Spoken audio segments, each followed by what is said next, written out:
हाय बच्चों, कैसे हो? सभी को सुप्रभात। मैं आकाशर विद्या एजुकेशन क्लासेस। तो चलिए आज आप लोग के बीच एक प्रश्न लेकर आया हूं और आज का जो प्रश्न है वो आप लोग को मैथ से है और चैप्टर है ना, अर्थमेटिक प्रोग्रेशन, समानांतर श्रेणी क्रम। ठीक है, और आप लोग के इससे 1 से 2 प्रश्न पूछता है।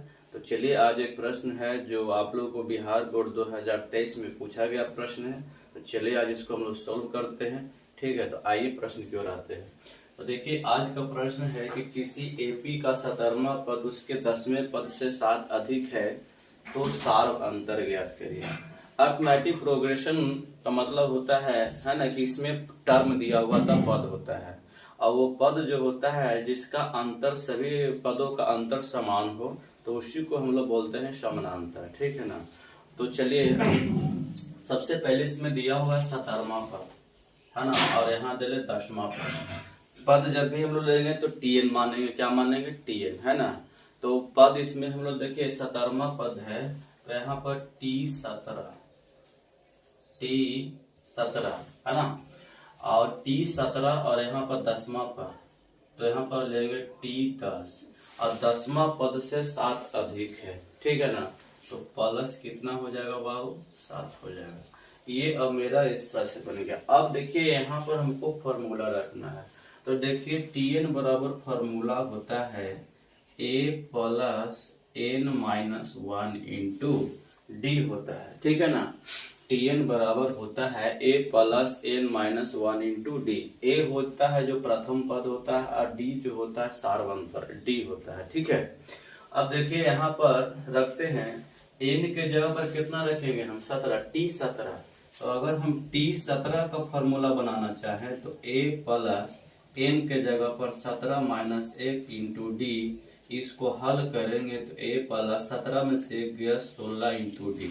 मतलब यहाँ से फॉर्मूला क्या बन रहा है कि T17 बराबर बना a प्लस 16d। मतलब कि 17 का पूछेगा, अगर किसी का भी पूछे तो उससे एक कम हम लोग लेंगे। अगर 17 का पूछ रहा है तो a प्लस 16d।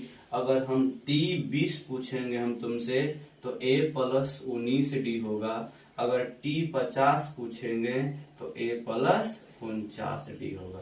मतलब इससे एक यहाँ पर क्या हो रहा है? d का मान में है ना, एक कम करके मल्टीप्लाई कर दिया जा रहा है और a हमेशा प्रथम पद हो रहा है।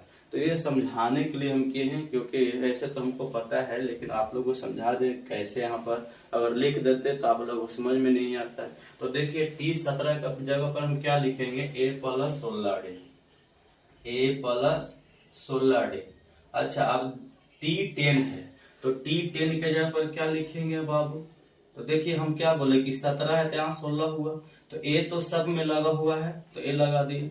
10 है तो यहाँ पर कितना हो जाएगा? 90। तो T10 के जगह पर क्या लिखेंगे हम लोग? a plus 90। अब प्लस कितना हो जाएगा? 7 हो जाएगा। अब ध्यान से देखिए है ना, कि जब इक्वल में हो और जब दोनों सेम हो तो a से a क्या हो जाएगा आपका? यहाँ पे कट गया। यहाँ से बचा 16d। ये 9d है, प्लस इधर आया तो माइनस में 9d बराबर कितना बच गया? 7। 16 में से 9 गया है ना, 9 7 कितना होता है? 9 7 16 है ना, 7d बच जाएगा। अब बराबर कितना होगा? 7। तो 7 से 7 कट गया, 1 बराबर d का मान कितना निकल गया? 1। d का मान कितना निकल गया? 1। और हमको यही ज्ञात करना है सार अंतर d।